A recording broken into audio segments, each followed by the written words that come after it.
Y lo tuve ahí como una tonelada. Pues no, lo que por internet.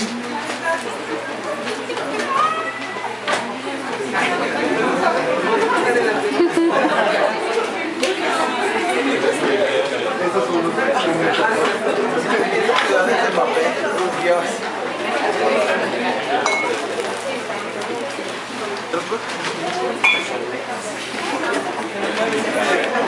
de cómo tenemos las pláticas con los autores, porque al menos a dos de ellos ya los habíamos tenido en pláticas anteriores. Entonces esta vez estamos organizando una mesa redonda en la que ellos se van a presentar y después van a tratar de hablar sobre algunos temas de interés para todos sobre la literatura juvenil en México y bueno, lo que vaya surgiendo. Al final tendremos una sesión de preguntas y respuestas y pues esperamos que todos sean muy participativos. Entonces, pues bienvenidos, muchas gracias por asistir y tenemos a Jaime Alfonso Sandoval.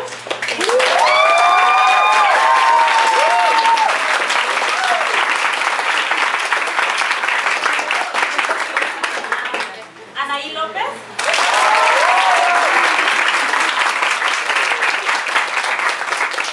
Adriana González Márquez.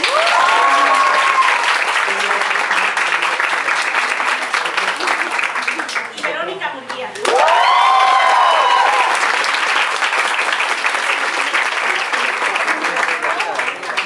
Y bueno, pues entonces, adelante. Sí me gustaría que ellos primero bueno, ya los presenté, pero nos hablaran un poquito acerca de sus libros, unos cuantos minutos, y les cedo la palabra a Jaime. Nos damos primero. Bueno, yo me siento como en casa porque ese es el tercer año que estoy en este evento. He visto cómo han ido creciendo desde que estaban como en un salón multiusos. Creo que algunos departamentos han ido creciendo cada vez más. Y pues me da mucho gusto, porque eso significa que su movimiento, sus blogs, todo lo que hacen ustedes está teniendo resultados. Ese es un trabajo que están haciendo todos ustedes como lectores, como blogueros. Y para mí obviamente ustedes son un puente maravilloso para llegar a ustedes y para llegar a más lectores. Entonces bueno, muchos ya me conocen, otros a lo mejor me conocen por primera vez. Soy Jaime Alfonso Sandoval. Llevo ya casi 17 años escribiendo literatura infantil y juvenil en México. Yo sé que nadie son 17 años, pero de esos 17 yo creo que 15 estoy dentro de la neblina, porque realmente mi libro se vendía directamente a colegios. Realmente este fue mi primera saga para venderse ya como en un nivel más comercial. Es una saga que se llama Mundo Umbrío. He escrito 2 libros, cada libro pesa como casi 1,5 kilos. Yo los escribo por kilo, ustedes saben, pero además no se queja nadie porque me dicen que el tercero esperan que sea de 2 kilos, entonces ando en eso. Hice ahorita una pausa para venir, ahorita lo estoy escribiendo, voy ahí bastante avanzado, voy como en 850 gramos más o menos. Y bueno, pues ustedes ya me conocen, yo ya conozco a muchos de ustedes, ya los conozco por sus blogs y como saben, esta es una apuesta. A mí me gusta la literatura de humor, la literatura de fantasía también, y esa es una apuesta para hacer una saga fantástica, pero con elementos de identidad nacional. Ya he platicado con ustedes más o menos cómo yo quise reinventar una saga al modo de México, a mi visión. Estaba yo cansado de protagonistas muy tontas, entonces la vida era muy lista, y quería ponerle como la identidad de nosotros. También que estaba cansado yo de vampiros bonitos, entonces regresé a los Nosferatus bastante feos y de humor negro. Y bueno, es un proyecto, es una aventura en la que yo estoy todavía en proceso, en camino, y entonces pues estoy muy contento de estar con ustedes y obviamente abierto a cualquier pregunta y duda que tengan. Spoilers no. Bueno, pues Anaí. Hola, yo soy Anaí López, es mi primera vez aquí. Gracias por invitarme. Mis libros son estos. Se llama No sé cuál es cuál. Creo que ustedes quieren bien. ¿Quieren si te atreves? Sí. ¿Quieren si es una trilogía, como es Ignacia, la misma protagonista, bueno, es una chica mexicana de 15 años en este primer libro, que se llama Elena, y bueno, que va sorteando una serie de peripecias y aventuras a lo largo de toda su adolescencia. Estos 3 libros acompañan a Elena desde su muy temprana adolescencia hasta que ya está en el último paso para ya saltar a la adultez, ¿no? Ya en la universidad. Y es pues todas las cosas que le pueden pasar a una chava a esas edades, ¿no? Desde temas que tienen que ver con el amor, con el desamor, con la familia, con los cuates, con las lealtades, con el estudio, con la vocación, con el sexo, con las drogas, con el rock and roll y con un sinfín de cosas más, ¿no? Son libros, es una historia que está narrada por la propia Elena. Ella es la que nos cuenta todo lo que le va pasando y lo que va pensando y sintiendo mientras le pasa todo esto. Entonces, como que permite ir muy de la mano con ella, muy cerquita, y pues la apuesta de contar esta historia fue eso, ¿no? Como tratar de aventurarse a meterse en la cabeza de una chica de esa edad, en el cuerpo de una chica de esa edad y en la vida cotidiana con sus matices más, pues, como que las grandes aventuras están en las pequeñas cosas, ¿no? De pronto, no están como en los grandes acontecimientos. Entonces, por eso dice en la parte de atrás que es una historia de grandes aventuras, ¿no? No involucran navíos ni batallas, pero pues sí interiores, internos, que de repente son pues más fuertes, ¿no? Yo, los primeros libros que escribo, yo en realidad soy guionista de oficio, llevo muchos años ya trabajando para la televisión. Empecé hace ya unos 15 años por ahí en un programa de niños de Canal 11 que se llamaba Visvirige.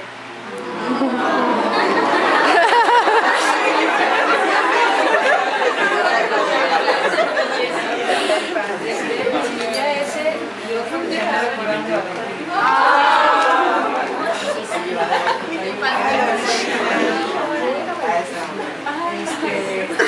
empecé a escribir, bueno, escribía desde muy chiquita, pero escribía como en plan, ya cosas que se vieran, no se supieran de ella.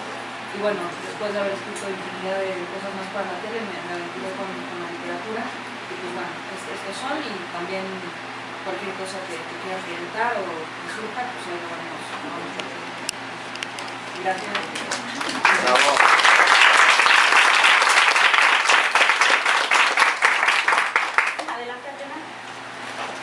Bueno, pues yo soy Adriana González Márquez, también es la primera vez que me invitan, lo cual me hace sentir muy honrada porque ustedes no están para saberlo ni yo para contarlo, pero nuestras carreras están en sus manos. Tienen idea del poder que tienen. Yo estoy impresionada y agradecida y me he dado cuenta de la profundidad de los blogs literarios y de todo lo que abarcan y de la forma en que mueven masas. Entonces, muchas gracias y tengan piedad. Bueno, ahora sí, yo soy la escritora de la trilogía de los dominios del Onix Negro. Para no arruinárselos a algunos si no lo han leído, es una trilogía de fantasía que comienza en Aguascalientes con una chica llamada Vanessa. Vanessa se caracteriza porque le gusta mucho soñar, le gustan más sus sueños que la realidad.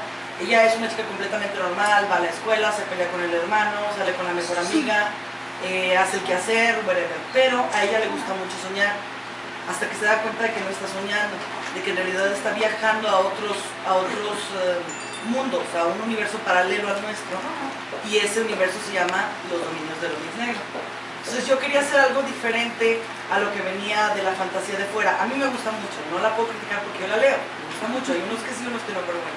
Lo que yo quería hacer de diferente en esta trilogía es que yo no quería a la protagonista que se espera en la torre a que el príncipe mate el dragón y la rescate, sino que es una protagonista que se sale de la torre y junto con el príncipe mata al dragón y luego ya se van juntos.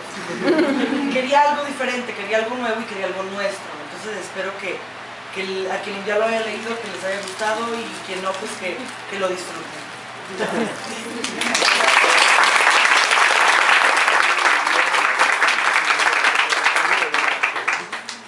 Bueno, buenas tardes.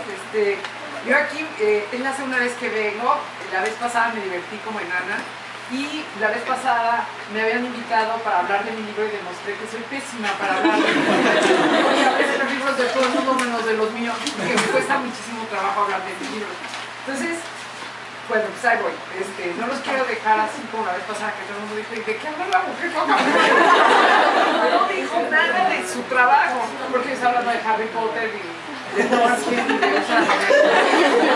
de me siento aparte un poco acomplejada porque todo el mundo tiene 3. Él lleva dos, pero ya llevamos 850 gramos del tercero. Y yo les juro que no podría hacer una trilogía ni aunque me pusieran una pistola aquí. O sea, seguramente haría un primer tomo y los otros dos me inventarían la madre por la vida. Porque no se me ocurre. Mi libro es un libro que sí abreva en la fantasía que no está en México. Y eso lo voy a explicar de esta manera porque yo misma me lo he preguntado muchas veces, ¿qué pasó ahí? ¿Por qué? ¿Qué ha pasado siempre? Porque nunca he escrito un libro que suceda en México, excepto uno que se llama La de Dedos y Conjuros, que le tengo mucho cariño, que sucede en la Colonia del Valle, en el Parque San Lorenzo Tlacopemeca, y está todo el parque descrito. Tomo hasta de Octavio Paz, que le tiene mucho cariño a la iglesita que está ahí, al padre, los vecinos, los perros, los señores de la basura, el camión de la basura que se llama Feo, pero así me quieres, todo, se los juro que se llama este camión de la basura, y aparte, sí, está decorado increíble. Yo me despertaba temprano, no para tirar la basura, que era uno de mis trabajos en la casa, repartidos todos de acuerdo a la liberación femenina, no vayan a creer. Sino para ver la decoración, porque cada vez que les regalaban un peluche, cada vez que les tiraban, ya saben, una antena gigante con 10 pelotas ponchadas, cabezas de muñecas, no sé qué, pósters, los pósters con bigotes, el letrero gigante hasta delante Feo, pero así me quieren. Eso me inspiró un amor tan absoluto que escribía ese libro. Pero fuera de eso, yo me la paso pensando en otros países y en otras épocas, y mientras más lejos mejor. Entonces este libro es, según yo, y si me oyeran los interesados creo que me haría medio mal, el hijo que no tuvieron un Fraulein ni Tolkien. Exacto. Es una protagonista femenina, ocurre en la Edad Media. Estudié muchísimo para escribirlo, me tardé muchísimo tiempo, incluso monté a caballo, creo que se los conté, fue un fracaso muy sonado. Me falta mucho para ser una buena jinete, pero yo quería saber qué se sentía, ¿no? Cómo se le hace para ser una buena jinete, y me di cuenta que no es enchilarme otra gorda, porque mi caballo decidió regresar a comer avena al estado. Esta mujer no sabe lo que está haciendo y tenía toda la razón. El año pasado, después de la publicación del libro, me invitaron a Aguascalientes a una escuela y llevaron halcones para que yo los viera, porque la protagonista tiene un halcón que adora. Y la buena noticia es que pude relacionarme con el halcón según los manuales que leí, que son manuales medievales, perfectamente. Los cuates decían, ay, usted ya lo hizo en el DF, sí, no, o sea, ¿dónde lo hago? Porque lo pusieron ahí con su capirote y todo, entonces yo le puse, como se hace, los 2 dedos así para que subieran las patitas en mi brazo con el guante, ¿no? Y ya estaba yo así, le había agarrado los pistones, y lo tenía así, me dijeron, usted ya lo había hecho. No. Me llevaron al campo de fútbol a que yo le diera de comer. Entonces me dieron un pedazo de carne un poco escalofriante. Yo les dije, es un corazón de gallina, ¿verdad? ¿Cómo sabe? Pues es que leyendo se aprende de todo eso. Vino el halcón, se llevó, tengo fotos para probarlo. No dormí en toda la noche. O sea, muchas de las cosas que están en el libro estuvieron bien averiguadas. Es lo único que puedo decir a favor de mi libro. Que me tardé muchísimos años, y que todos esos años valieron la pena, porque no digo por el resultado, sino porque yo fui feliz esos años. esos años encerrada que a veces yo decía, ya sí es la vida, oigan, sin ir a fiestas, sin ir a ninguna parte, sin ir ni siquiera de vacaciones, así es la vida. Y mis amigos opinaban que no. Luego yo regresaba a escribir y ya estaba otra vez que si el caballo y que si la batalla, y que aquí qué penan ahí, pero aquí sí hay batallas y caballos y armaduras y la gente que trae un zape y trae puesto un yelmo y entonces le duele en la cabeza y así. Y yo pensaba, bueno, a lo mejor así no es la vida, pero así es la mía. Y fui muy feliz. O sea, al final está padrísimo para mí, ha sido una bendición todo lo que ha ocurrido después. No puedo hablar del libro. El otro día me decían, ay, ¿por qué no me platica de su libro? Pues no puedo hablar de mi libro, es como si me dijeran que hablara de mi gato. Claro, es el mejor gato del universo.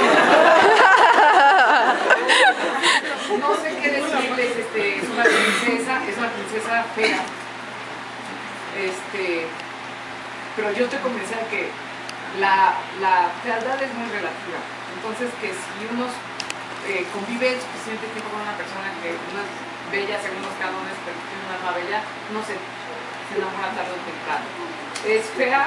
El protagonista, me han dicho que el protagonista masculino que le falta virilidad porque llora mucho. Así que ahí también me salió un poco de la regla, porque sí es sumamente llorón. Es una persona que empieza siendo muy pedante, petulante, arrogante, y la vida le da un trancazo de tal tamaño que él se va a buscar, que se vuelve un chillón. Y es un libro de amor pero no romántico. Entonces, bueno, pues aquí estoy a contestar todas las preguntas. Yo venía muy preparada, como siempre, a hablar de otros escritores. Pero estoy encantada de estar aquí. Muchas gracias por invitarme.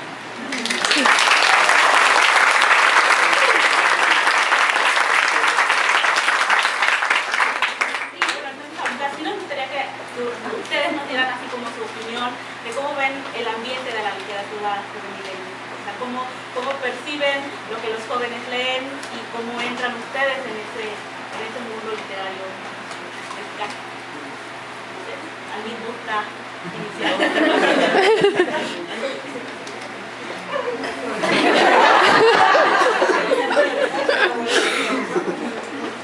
Pues avientan al ruedo, ok, va. Pues, digo, si nos atenemos a los índices de la UNESCO, creo que es una historia de terror, digamos de algo de terror, ¿no? Creo que el índice eran de 108 países, México tiene el número 107 de hábitos de lectura. O sea, le ganamos a uno. Ganamos, ¿no? O sea, pero no fue penal. Pero no fue penal. O sea, realmente, y creo que el sexenio de Calderón, de cómo empieza como termina, se perdieron 10% de lectores. O sea, que todas las campañas de lectura. Entonces, México, creo que estamos en crisis. Dicen que crisis es un momento de oportunidad. Entonces, bueno, vamos a encararlo por ese lado. Obviamente, México es un país no lector. Realmente es una apuesta cuando, bueno, ves esa cifra de que estamos en el número 107, 108 y dices, quiero escribir libros, bueno, es como, no quieres hacer harakiri mejor. Pero, sin embargo, creo que hay lectores y yo por eso a mí me preguntan por qué escribo para niños y jóvenes. Yo escribo para niños y jóvenes porque un niño lector será un joven lector y lo más seguro que sea un adulto lector que a su vez comunique su pasión por la lectura a sus propios hijos. Entonces, es crear generaciones de lectores. Y la mejor manera de crear una generación de lector, cuando realmente vives los libros, yo siento, pasa en la juventud, que un libro te marca, no lo olvidas jamás. Y una de las grandes satisfacciones que yo tengo cuando voy a los colegios, a las escuelas, es cuando me dicen, el primer libro en la vida que yo leí es uno que escribió usted. Además los niños me ven como un viejito, claro. Como un señor. Y también algunas mamás que les toca de tarea leer el libro junto con el niño, me dice, es que el primer libro que leí en mi vida también es de usted, la mamá.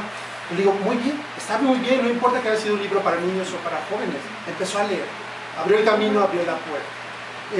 Obviamente yo tengo poco, digamos, yo me dedicaba a literatura que se distribuía más en escuelas, y es complicadísimo y es muy complejo vivir en el mundo comercial de la literatura. La competencia es feroz, es muy fuerte, es feroz porque obviamente como mercado usted recibe novedades todo el tiempo. y vienen rachas de modas y salen a rachas de moda y entran otra, entonces sacas tu libro y dices, no, es que ya pasó esa ola ya pasó hace 2 años, ¿no? Entonces sí es como muy complicado. Entonces yo digo, yo como escritor lo que digo, yo no voy a escribir algo que esté de moda, voy a escribir algo que me apasione. Por lo tanto no va a pasar de moda porque las pasiones no pasan de moda. Si estás apasionado por algo, no tiene por qué pasar de moda porque es algo que tú quieres comunicar. Entonces, estos libros yo los quería escribir yo que desde que era niño no tenía las herramientas y conforme fui adquiriendo herramientas literarias los empecé a escribir. Yo creo que un buen síntoma de que vamos poco a poco en buen camino, pero existen lectores, es que están ustedes y no han cerrado sus blogs. Si no hubiera lectores, pues yo sé que ustedes tienen muchas actividades y estudian, trabajan, tienen una vida y le quitan tiempo a su tiempo para dedicarlo al blog y a la lectura. Y saber que tienen sus blogs vigentes y que van creciendo y que va creciendo, a mí me da como esperanzas y optimismo de que ahí vamos bien de este lado y también del otro lado. Entonces, bueno, es lo que tengo que opinar. Ahorita no tengo así como más cifras, y las cifras de hecho son como muy tristes, entonces mejor vamos a enfocarnos en lo positivo. Yo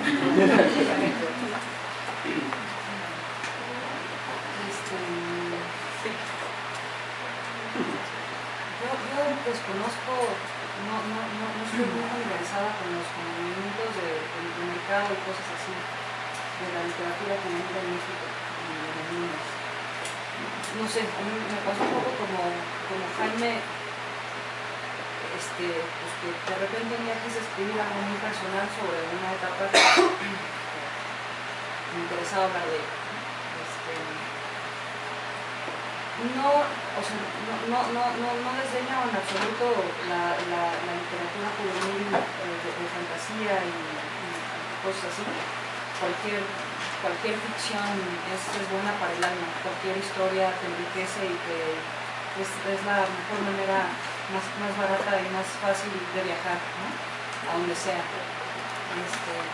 Pero yo sí intenté hacer algo que fuera como más, que explorara como el alma de una chavita en un rollo más cotidiano, ¿no? Como más, se puede explorar igual el alma de un personaje en cualquier historia, pero no sé, como que intenté que fuera pues algo como más pegado a la realidad, ¿no? Creo que sobre todo lo hice porque de repente como que la adolescencia es una etapa por la que pasa uno muy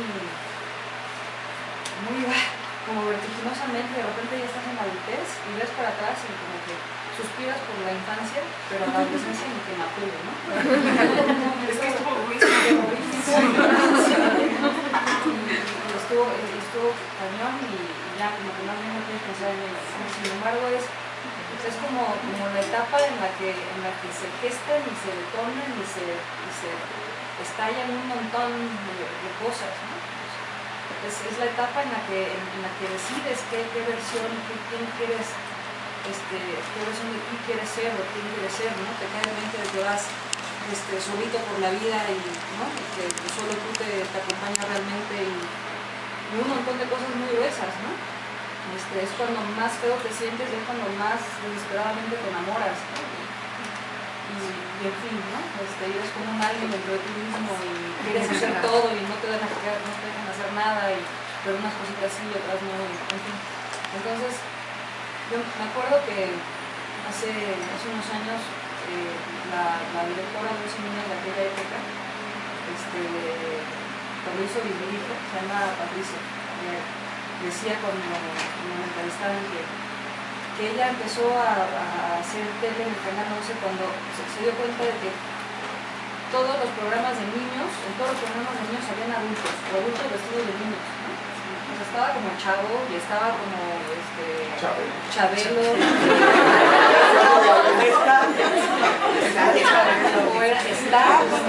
Eran caricaturas traídas de otros lados, pero no había niños en la tele hablando de cosas de niños.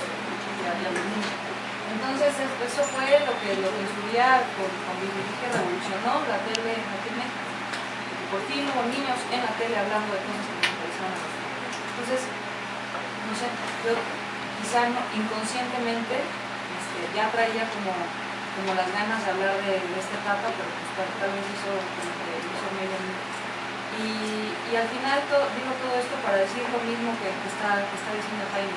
Al final hay que escribir sobre lo que a uno le importa y le cuece y le llama, no sé.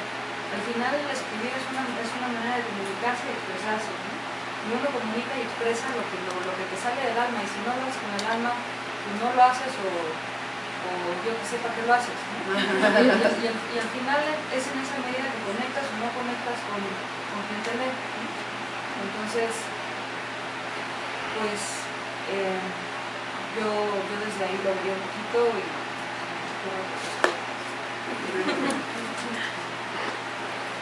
bueno, la literatura en México. Yo no soy ninguna experta, yo no soy mercadóloga, yo apenas si la hago como escritora. Yo les voy a hablar acerca de la literatura en México como lectora. Yo tuve la suerte de que en mi casa mi mamá amaba leer, entonces a mí me inculcó la lectura desde muy chica. El problema era que cuando yo tenía 12, 13 años, en la escuela tenía que leer el Quijote. Y a los 12 años yo me pegaba un tiro con el Quijote. Perdón, ya después que lo leí dije, no está tan mal, pero a los 12 años, olvídenlo. O Pedro Páramo, o El Llano en Llamas, o La Ilíada, la Odisea. que no eran para mi edad. Yo tenía 12 años. Pero mi bendita madre me llevaba a la librería y me compraba el libro que me obligaban a leer y me decía, escoge. Entonces yo me llevaba el libro de A Fuerzas y un libro que yo quería. Claro que cuando yo era adolescente, hace unos 2 años,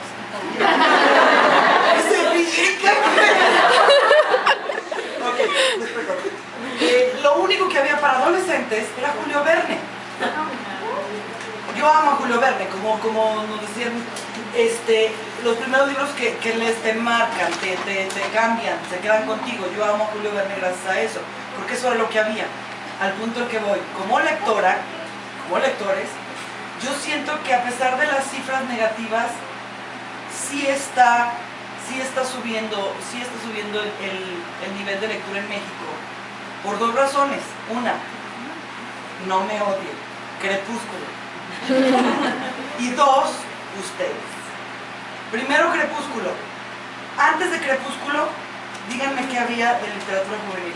Harry Potter.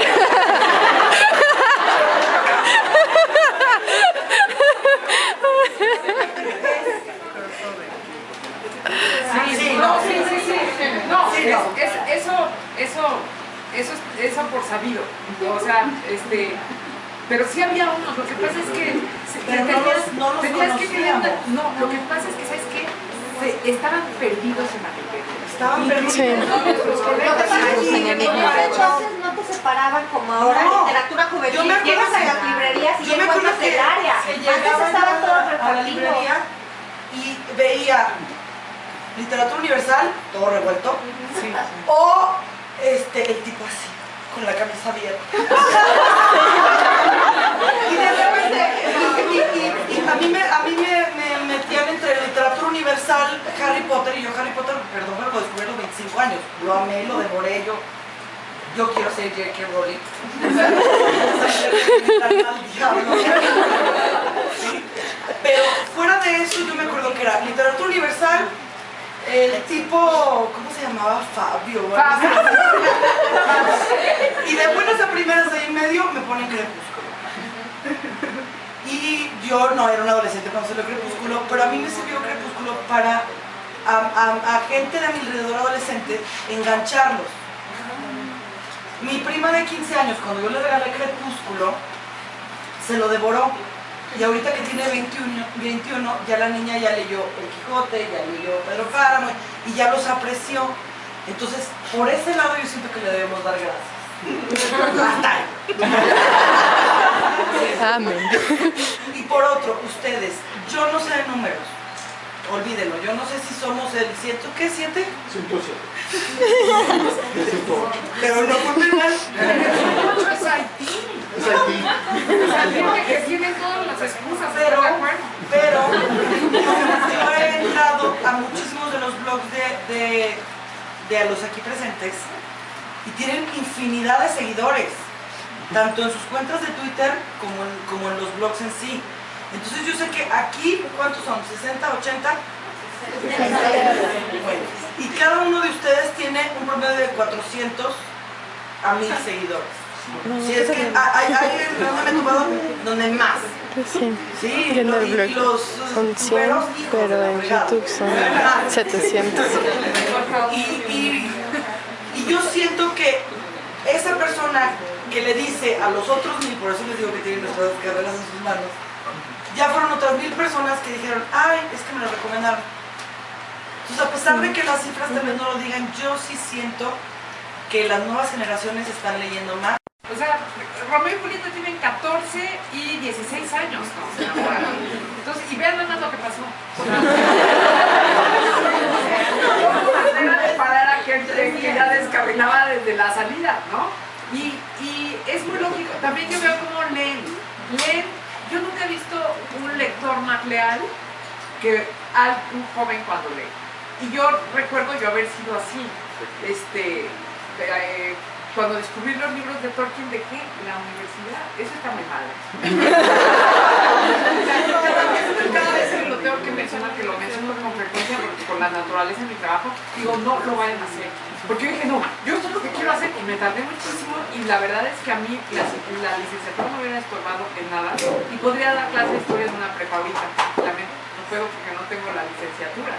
Me he tratado, toda mi vida me he esforzado en devolverle al Estado mexicano lo que desperdicié en mi educación. Y yo me la pasé leyendo Tolkien así, diciendo, sí.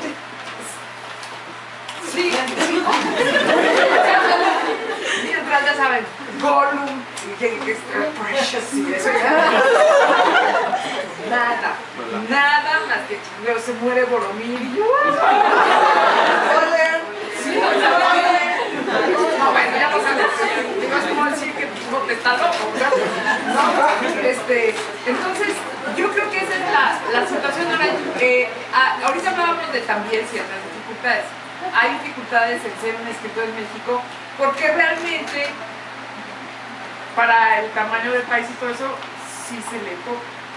Ustedes son parte de la minoría que en realidad es mayoría, en el sentido de que son una minoría que tiene mucha fuerza, pero son una minoría. O sea, ¿cuánta gente no va a otras cosas? ¿Cuántas gente cree? Hay gente que yo me encuentro que me dice, es que yo soy malo para leer como si fuera un deporte, como si yo el ejemplo, yo soy mala para la equitación, como lo demostré. No es lo mismo, ¿no? Se necesita, ¿cuánta gente en México no cree, pero eso los jóvenes no caen bajo esas cosas? Que si leen un libro que tiene mentiras no vale. La ficción es considerada en México una cosa de segunda para los adultos. ¿Por qué? Porque según esto no te cuenta historias reales. Como si las historias que ellos consideran reales fueran más verdaderas que esto, perdón, pero no. Porque una de las cosas que hago yo es escribir en el periódico y eso me ha enseñado a no creer al periódico, no lo creo. No nada más por mí, sino por todo lo que, por cómo se maneja la información en la vida. Y cómo, por ejemplo, Gabriel García Márquez era un gran reportero, hacía reportajes, hacía crónicas, etc. En las crónicas, incluso las que intentan ser más objetivas, hay una dosis de subjetividad enorme porque la está escribiendo un ser humano. O sea, no es lo mismo si mandamos a Cheney, que es una persona, que casi no es una persona, a Irak, que si mandamos a Robert Fisk, que es un humanista, digamos, ¿no? Que conoce perfectamente el Medio Oriente. Las dos crónicas serían completamente distintas. Y es un género que se trata de apegar a la verdad. Pero en México, si uno le dice a un adulto que es una novela de ficción, no la quiere leer. Y al joven eso le tiene sin cuidado. Y al niño también. Por eso, como decías tú, Adriana, el escritor escribe lo que él quiere leer, ¿no? De tanto escribir uno lee, de tanto leer uno escribe. Yo decía que cuando pasó Harry Potter, es que yo digo que Crepúsculo llenó el espacio que vació Harry Potter. Porque yo no sé nada de internet, no tengo Twitter, no tengo nada. Soy una persona inútil en el ciberespacio. Pero antes de eso, cuando estaba Harry Potter en plena ebullición, entre el tercero y el cuarto pasó mucho tiempo y entre el cuarto y el quinto pasó mucho tiempo. Y muchos niños desesperados les dio por escribir ellos sus fanfiction. Sí, fue la primera vez que yo me di cuenta de que existía tal cosa. Porque, por ejemplo, Cassandra Clare, sí, Cazadores de Sombras, que creo que ustedes ya leí. Ay, Dios, ahorita estoy ya en de que se muere con...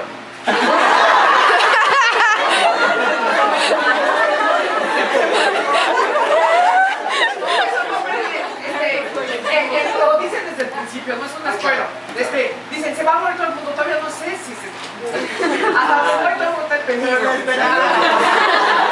Hasta el momento no está el peligro, pues se quedaron. No voy a seguir leyendo entre Cazadores de Sombras.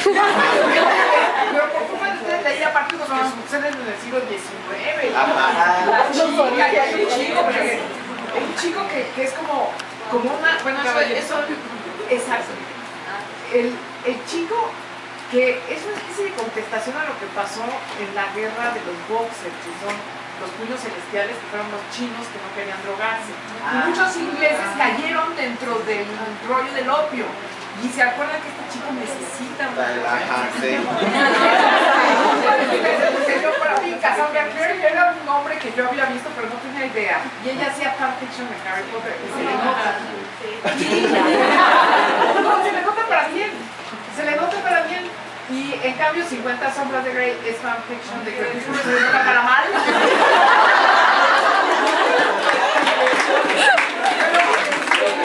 Pero fanfiction yo no sabía qué era. Entonces una niña que ahorita es poeta, que se llama Julia Piastro, en esa época era una niña que acaba de entrar a la secundaria y escribió una biografía de Filch, el intendente de Hogwarts, porque ella no aguantaba, ya no soportaba no estar en Hogwarts, necesitaba estar en Hogwarts. Entonces dijo, pues ¿qué me queda?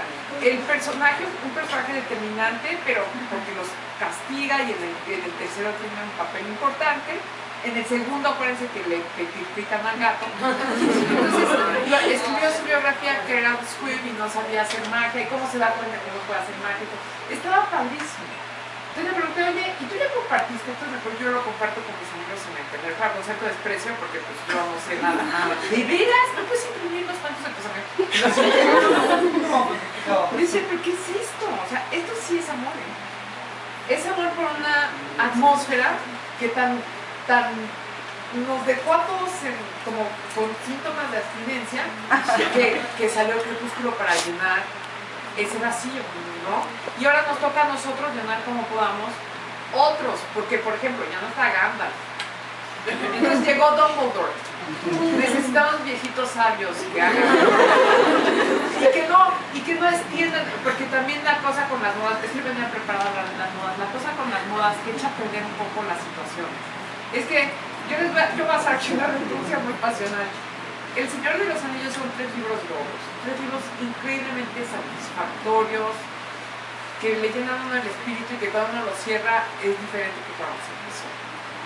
¿Y qué hacen con el Hobbit? Hicieron una película bastante honrosa, llena de cariño por cada uno de los libros.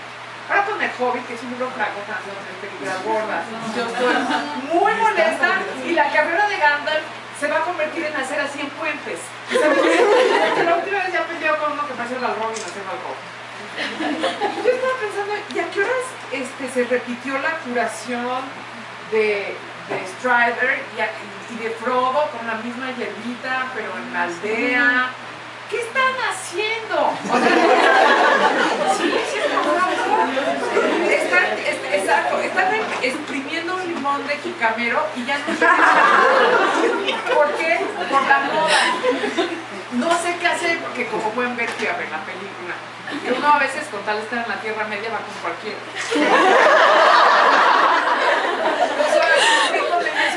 No es por nada, pero esta segunda entrega de COVID yo estaba pensando, wow, qué mal. O sea, esto sí ya no da para más. ¿Cuántas veces las águilas van a rescatar a todo el mundo? No está tan lejos. ¿Por qué se convirtió en las minas de Moria? O sea, ¿qué es esto? Eso es por las modas. Esa como apropiación de la historia, la destrucción de la historia. Y es porque los lectores, sí, es una explotación. ¿Por quién está diciendo esto? ¿Ya no? Sí. Yo no, igual con las crónicas de Narnia, igual con todo. Entonces, ¿qué es lo que hay que hacer? Probablemente ser nosotros selectivos. No digo que no vayamos al cine, vamos a ir. Si vendieran, no sé, yo primero me negué a ver las películas de Harry Potter, luego caí en que si daban jarribazo mágico yo lo compraba. Puristamente yo lo compré. ¿No? Y aparte se murió Richard Harris, que se me hacía súper famoso. Entonces dije, no, menos lo voy a ver. Y luego a la tercera dije, pero ¿cómo? Que Sirius Black va a ser Gary Oldman si tiene que ser el Dr. Kovacs de ER, ¿no? Porque Sirius Black, no es por nada, pero está más guapo que Gary Oldman, que es un fregonazo y todo. Y luego ya caí bajo el hechizo de las películas porque quería yo ir a Hogwarts. Pero hay que prestarle atención a los escritores que no tienen nombre en inglés, sean españoles, mexicanos, sudamericanos. Hay que ampliar nuestros horizontes literarios y tal vez eso nos haga descubrir escritores mexicanos que nos van a satisfacer y que nos van a gustar mucho, porque como podemos ver en esta mesa, las temáticas son muy amplias y están bastante bien representadas. Yo lo siento, o sea, están los vampiros, están las aventuras sentimentales que a mí me interesan muchísimo. Por ejemplo, el libro de Raquel Castro, José Nos de Sombra, a mí me hizo también que se me regresara el cassette buenísimo a la prepa, ¿no? Porque yo era tendiendo a la darquetez, aunque todavía no existían los darquetos, pero digo, yo fui de negro a mi graduación en la primaria, porque mi ídolo era Merlina, ¿no? O sea, yo decía, es que yo quiero vivir en esa casa, ¿no? Entonces, el libro me hizo sentir muy fuerte las sensaciones de la adolescencia, que son muy fuertes, son inolvidables. Efectivamente, la adolescencia es como la edad media. Todo el mundo habla mal de ella, pero sin ella no hubiera habido renacimiento. Entonces, la adolescencia es la edad media del joven. Es tumultuosa, mágica, tiene una arquitectura increíble. Siempre es emocionante, nadie se aburre y hay una propensión continua al desastre. Entonces, es que yo preparé mi rol, ¿no? Bueno, hay algo que también quisiéramos preguntarles. Me abordando un poquito más el tema del amor. Hay algunos autores, digo, gracias a los que no tenemos en ningún en ese género, pero hay unos que lo que hacen es abusar de alguna mujer. ¿Qué me refiero? Dicen, encontré este hilo sensible en los adolescentes y lo ataco, lo exprimo porque quiero hacerlos llorar y vender y digo, perdón. Y digo, ¿qué opinan ustedes con estos autores? Por ejemplo, como tú dices, una trilogía que se hace 7 libros y luego vas a ver el punto de vista del amigo y el punto de vista de tal, son 15 libros. ¿Qué opinan ustedes de eso? ¿Cómo lo ven ustedes? ¿Tú le refieres a la lección de Augusto? En general no mencioné nada. ¿Y el qué? Bueno, a mí me gustó tanto que no, de bajo ya no puedo decir nada, me encantó. Son libros que quiero mucho. Desde Alaska yo quiero mucho a John Gray, pero siempre quiere hacer llorar. Pero esta vez le salió bien. Yo vi que te referías a la lección de Augusto, que es un libro que venero, pero que luego ella sacó un cuentito muy malo. Es un libro que no sé si lo has leído, desde los puntos de vista de todo el mundo, y luego saca el punto de vista de Julian, que ella decía, no.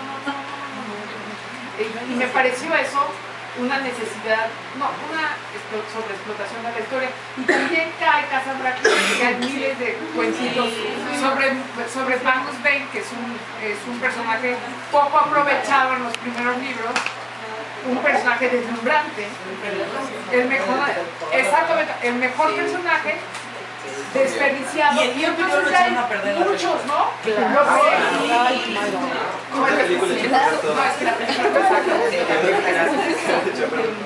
Es que sabes que les da miedo hacer, miren, también de la moda les decir, ya no hay que quejarse de los escritores que explican mucho. ni hay que pedirles que entren inmediatamente en la acción. No sé qué. Yo creo que no tiene que ver con el número de partes que tiene una historia. Harry Potter tiene 7 partes, ¿no? Sí. Pero fue concebido así desde el principio. Sí, exacto. Yo creo que a lo que se refería es que hay series actualmente que originalmente dicen va a ser una trilogía y ya después del segundo número que fue súper éxito y que todo el mundo compró, la autora anuncia de repente que se va a convertir y otras, tantas por ahí como físicas o todas ellas que ya van en 15 libros anunciados, ¿no? De algo que empezó como una trilogía. Pero ese es como el síndrome del chorizo telenovelero. Sucede en las telenovelas mexicanas y en los grandes bestsellers y las sagas. Siempre está la tentación. O sea, yo creo que pues yo creo que a ninguna editorial le cae mal que un libro se venda por millones. No le cae nada mal. Aquí se acaba. Aquí se acaba. La editorial pues, siempre va a decir, ¿no te traes uno por ahí? Una historia, un punto de vista del perro, a la mejor. O sea, a lo mejor vendemos 500 libros. Igual pasa en las telenovelas, es el síndrome del chorizo.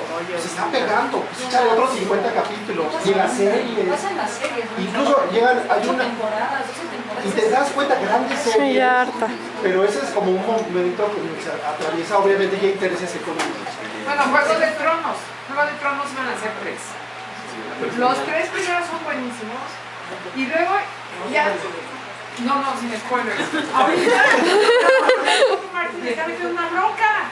Ahora dice que cada vez que le preguntan qué sigue, mata a un Stark. Sí, oye, que aparte digo, ya están muy escasos. Pero iban a ser 3 y se nota muchísimo. Se nota muchísimo porque en el quinto yo decía, ¿y ahora dónde vamos?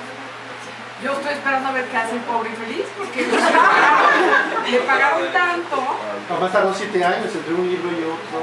Y además el libro que sacó es un libro de transición, ni siquiera es un libro resolutivo, es hasta más de transición. Entonces es eso. Eso dice sí. Ya tiene un contrato, dice que no se puede morir prácticamente.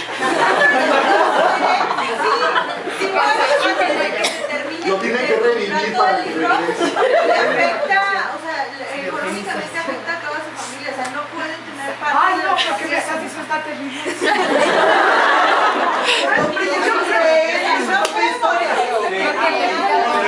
Ya le dijo el final a los de HBO, entonces. Sí, ya la serie ya termina. Pero dijo que es un final. No, es que está súper. Yo no dormiría por acabarlo. Inventó al Dios que resucita a la gente. ¡Oh,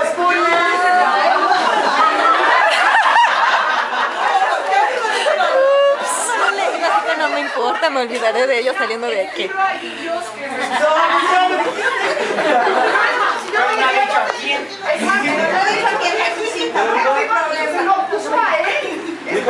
Dijo que van a ser 7 libros nada más. Es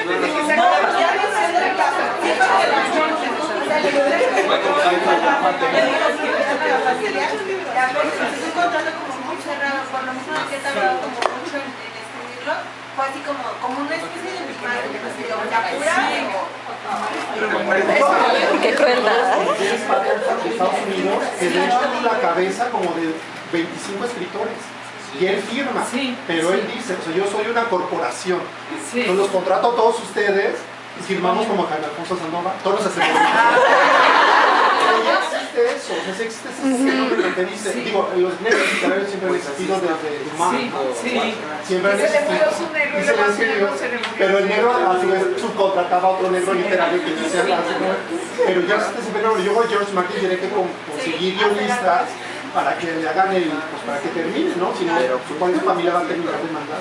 Es algo que yo les iba a preguntar, o sea, ¿ustedes qué opinan de que muchas veces la gente compra el libro solo por el autor? O sea, ni siquiera leen la sinopsis, es decir, ya sacó un libro tal autor que es su favorito y lo compran.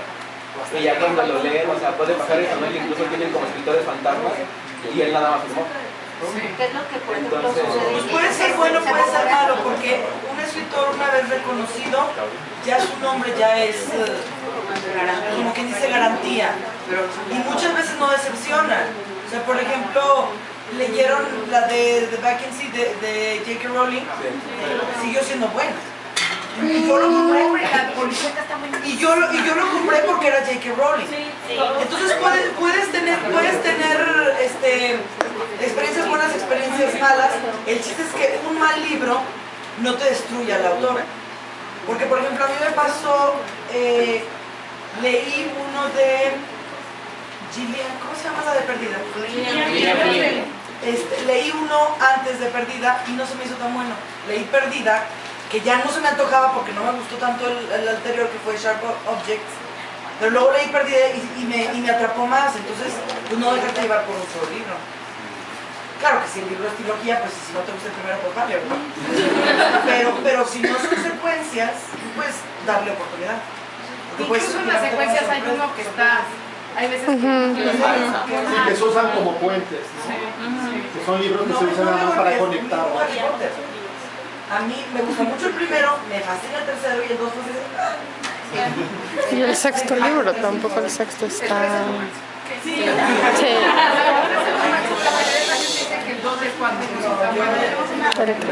Una pregunta, por ejemplo, si ustedes, llega SM con Verónica y le dice, ¿no te gustaría escribir una secuela de Loba? ¿La escribirías? Yo no, porque no tengo... O sea, no se puede.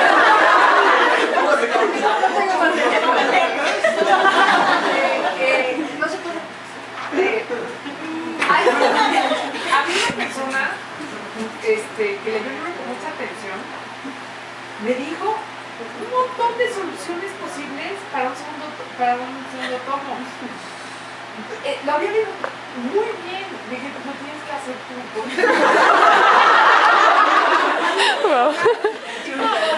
Hizo para usar el mapa, a la gente, todo, pero yo no. Pero en cambio, a Jaime Alfonso se lo plantearon. Por favor, cuéntanos de todo. Cuando dijiste una señal, yo dame una señal. Ya lo he contado en algunos lugares. Este libro yo ya lo tenía pensado hace mucho, que era una saga mexicana de fantasía de vampiros horribles. Entonces, pero además por lo que tuviera todo, tuviera romance, tuviera secretos, hablara de como capas de su mundo. Es un libro que empecé, de hecho, hace 17 años que escribí mi primer libro, que se llama El Club de la Salamandra, y hablaba de historias alternas y anticiencias. Ese libro, de hecho, se cruza con este libro 17 años después. Desde entonces yo lo empecé a conseguir, pero obviamente pues, no me iba a sentar a escribir 2 años de mi vida, kilos y kilos de papel, sin saber a dónde iba a salir. Entonces hubo un congreso en Chile hace unos años, y de hecho ahí estaba Diego, pues, precisamente, de Random House, y entonces nos tocó antes, esa noche, la editora de SM, que es Laura Lecona, me dijo, oye Jaime, ya tenemos muchas trilogías y muchas sagas, sobre todo de españoles. Queremos en México ver qué tienen que decir los mexicanos. Entonces me dijo, bueno, ¿te avientas? Sería una trilogía, serían 3 libros, que yo estábamos trabajando en Canal 11, teníamos mucho trabajo, yo decía, ¿qué voy a hacer? ¿Cómo voy a hacer? Yo así como Dios del mundo y del inframundo, mándenme una señal. Y esa noche a las 3:30 de la mañana hubo un terremoto en Chile de 8.8. Y entonces, bueno, estábamos en el hotel, me desperté a las 3:30 de la mañana, me paré, el movimiento me tiró, de hecho no puedes estar casi de pie, tienes que salir arrastrándote el lugar, vi que se empezó a abrir las paredes, a saltar el baño. Y entonces lo primero que pensé, no pensé ni en mi familia, yo dije, me voy a morir sin hacer mi trilogía. Fue lo primero que pensé. Entonces, claro, creo que esta es la señal, ¿no? Pues nos salí arrastrando, duramos 10 días atrapados en Santiago de Chile porque el aeropuerto, una torre no funcionaba, y bueno, el chiste es que nadie podía salir, y en esos 10 días yo empecé a generar esto. De hecho, en esos 10 días fueron 200 réplicas, cada réplica yo recordaba, sí, ya entendí. Y entonces, bueno, yo llegué con Laura y yo le di 2 opciones. Yo le dije, mira, te doy una opción que es como ciencia ficción, una opción que es fantasía. Dijo, elígela tú.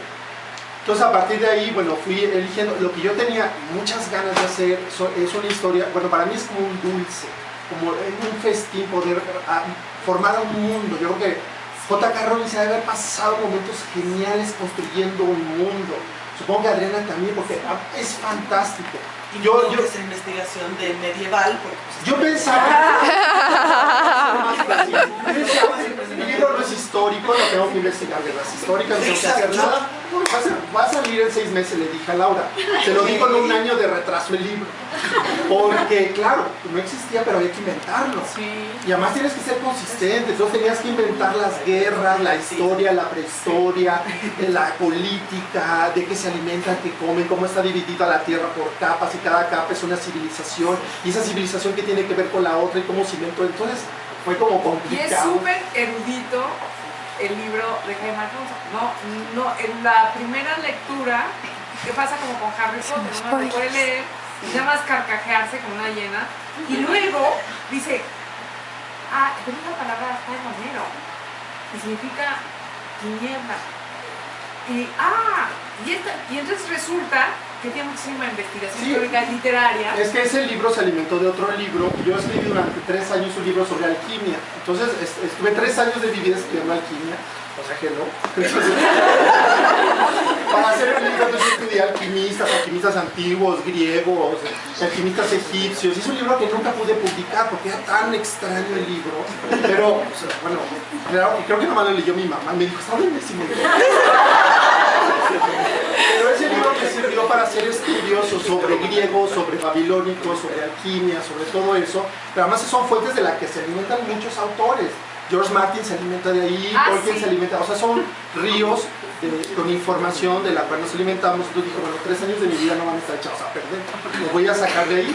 Entonces sí, son elementos que voy para ir construyendo un mundo que sea consistente. Y hacer literatura fantástica yo creo que es complicadísimo, porque se te puede desbaratar si empiezas a tú mismo a ser inconsistente en tu propia ley. Entonces debe ser totalmente verosímil y fue muy complicado. Gracias a ese terremoto aquí están estos libros. Afortunadamente no fue terrorífico el terremoto, no tengo de sobrepeso ni conciencia a nadie. Entonces, pero eso fue el origen, el empujón que yo necesitaba para hacer esto. Oye, pero ese terremoto no solo causó efecto en ti. Juan Villoro escribió el de La Gota Gorda, justo por ese. Y Daniel Golding dice que no se podía parar del piso de lo mucho que temblaba, justo lo que decías. Sí, ahí nos tocó con Diego, aquí de Radical. Sí, o sea, ese temblor no solo causó... Nos sacudió por dentro y por fuera. Ahorita que están todos reunidos en el Congreso,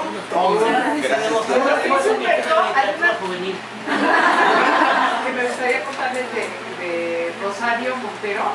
No, Rosa Montero, es que se llama Rosario. Ella se llama, y su nombre de pluma es Rosa. Ella dice que de 60 años se inventó personajes con los que se va a acompañar siempre. En un libro que se llama Lágrimas bajo la lluvia, que es un libro cyberpunk. Yo qué más quisiera que regresar con mi gente, o sea, con la gente que he inventado. Que aparte son 3 libros ubicados en la Edad Media, este es el tercero, pero no tiene nada que ver entre sí.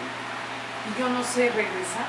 Le dije a la persona que me dijo, sí, y a mí ya me quitaron la visa, ve, eso necesitas tú. Pero yo no puedo regresar a Goriana. Ya me fui.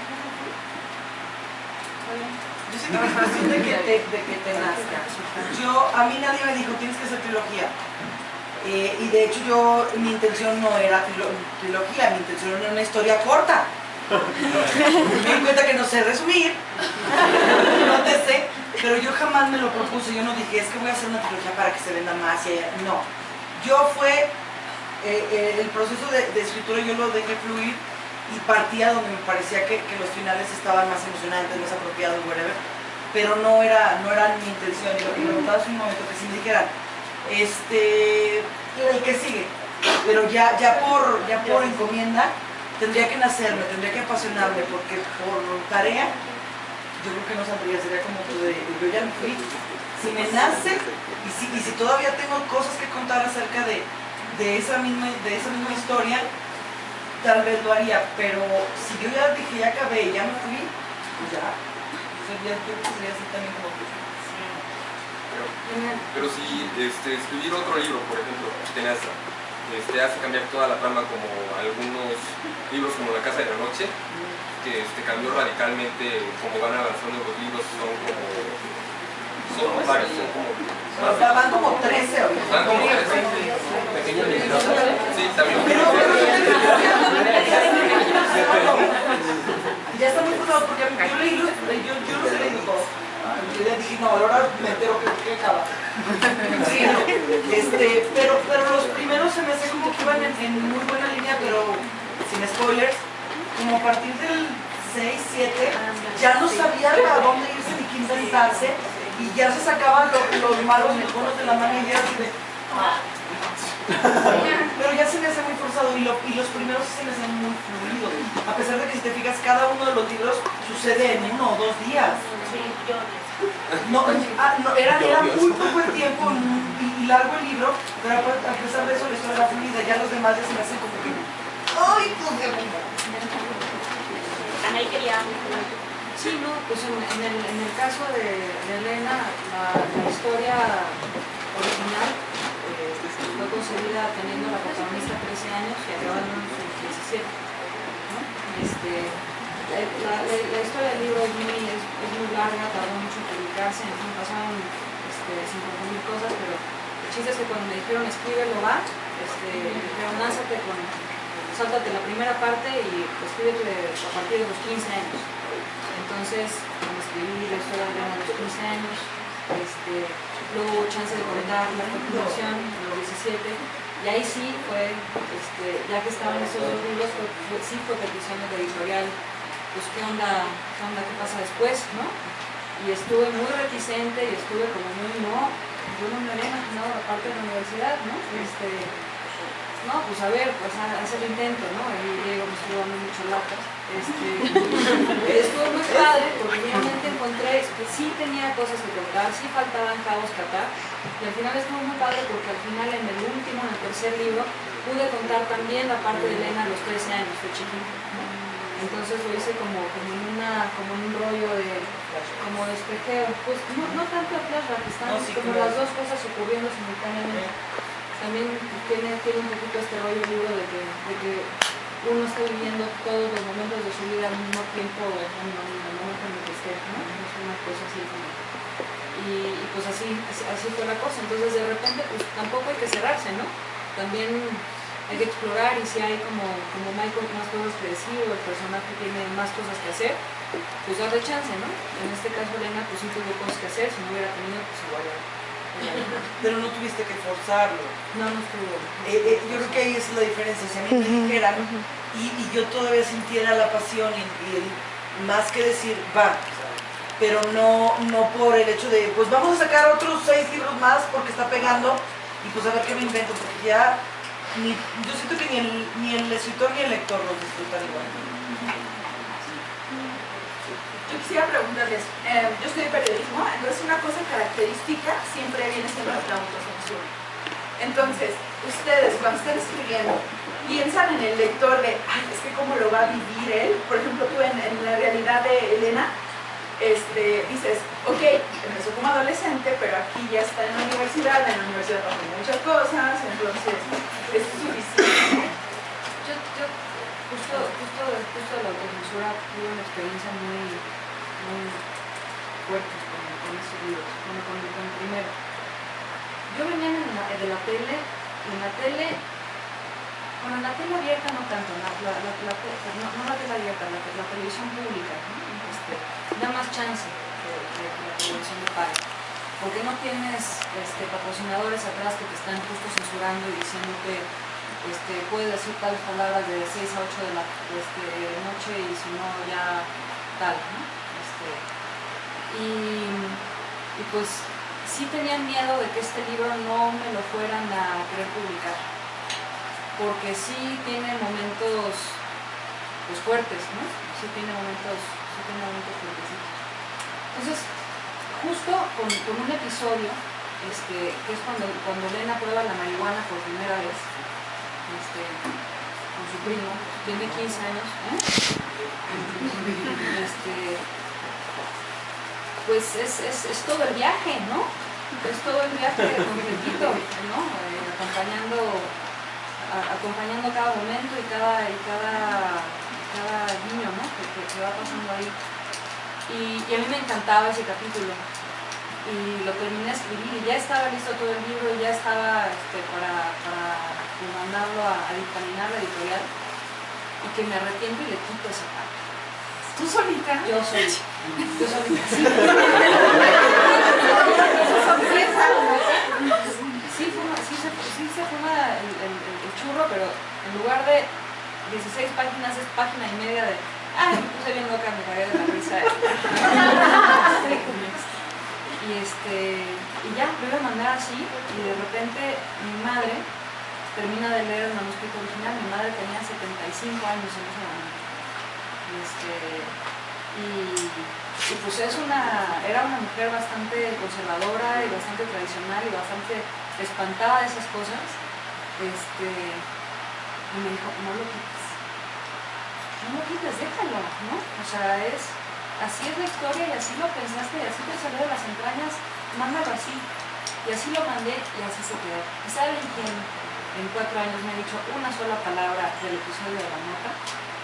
Nadie. No ha tenido nada que decir, ¿no? O sea, incluso ahí en la página en Facebook, ¿no? Hubo un concurso de que ilustraron su parte favorita del libro y un par de chavas lo hicieron de ese capítulo, ¿no? Porque al final estás contando muchas más cosas y lo que vas a contar a uno no va a espantar al otro, y lo que le va a llegar a uno no le va a llegar al otro, y siempre el libro es otro cuando llega al lector, ¿no?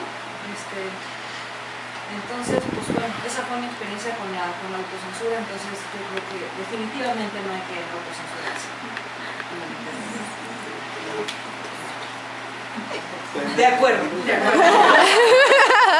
Sí, me autocensurar.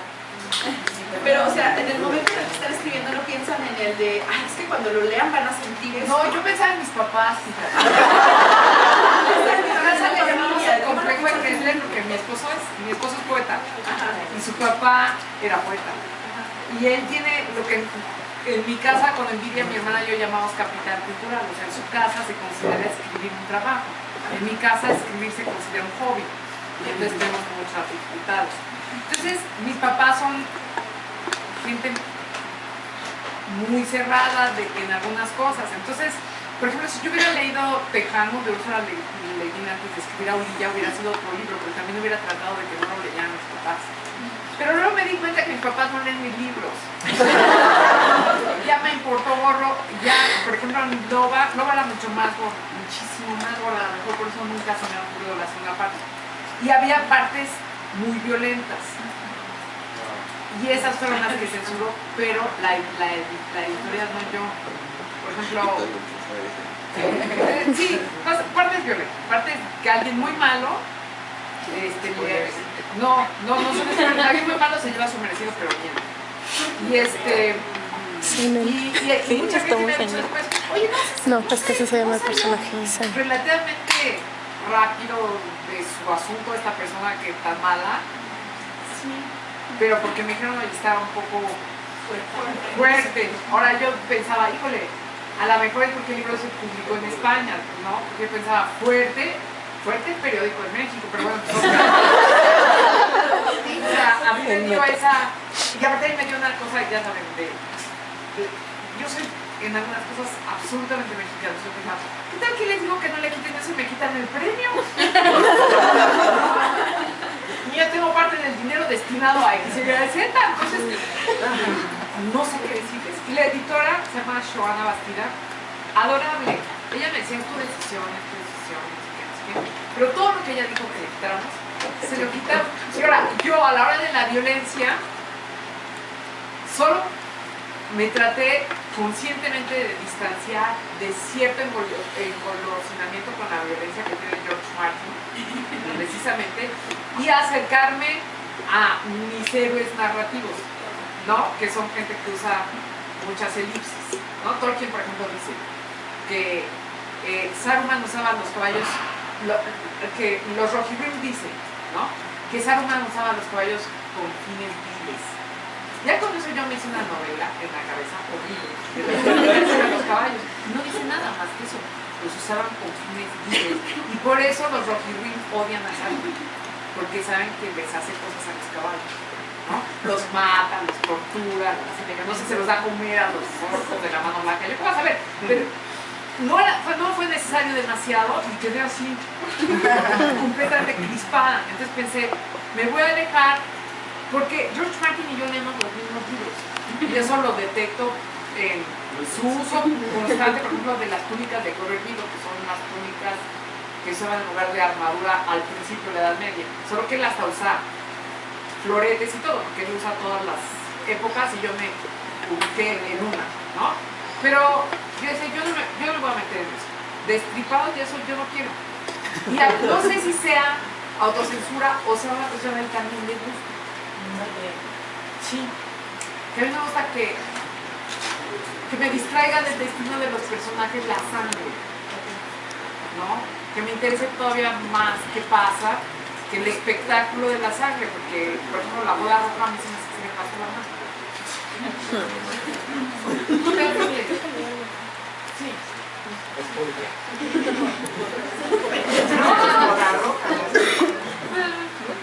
¿Te has autocensurado? Sí, sí, y creo que es sufrir. La verdad, el autocensurarte es sufrir, porque si otros ya te critican, ahora tú también. Entonces, yo lo he dicho muchas veces y lo repito, yo siento que los escritores escribimos lo que nos gustaría leer, lo que nos apasiona. Entonces, trato de no caer en la autocensura y disfrutar. Ya si después esa parte no me acaba de convencer, pues la quito, la modifico, la pulo, pero trato de evitar la autocensura y disfrutar el proceso de cuando una historia de verdad está fluyendo. A ver, Si ya. no sufro mucho. A ti, Jaime, es una pregunta. ¿Tú te has autocensurado en que el libro esté demasiado lleno de cosas que alguien te diga que está difícil? Porque ese es el riesgo que yo siento que te diría un editor. Estoy diciendo pura conjetura, porque yo no soy editora, pero al leer el libro, que para mí su riqueza es esta cantidad de capas que están. Alguien, nunca dijiste, no voy a poner hospital egipcio, no lo voy a detallar más porque a lo mejor me dicen que es demasiado bueno. Pues lo único que yo me censuré era que como mi protagonista empieza muy pequeñita, o sea, eran 13, 14 años, obviamente había el despertar sexual. Yo decía, me van a acusar de pedofilia si te escenas de su despertar sexual. Si tiene un despertar sexual, primero con un chico que luego conoce, que es como su contraparte en el otro mundo y es considerada muy fea en este mundo, claro, porque es una belleza, no es impecable. Cuando conoce a un chico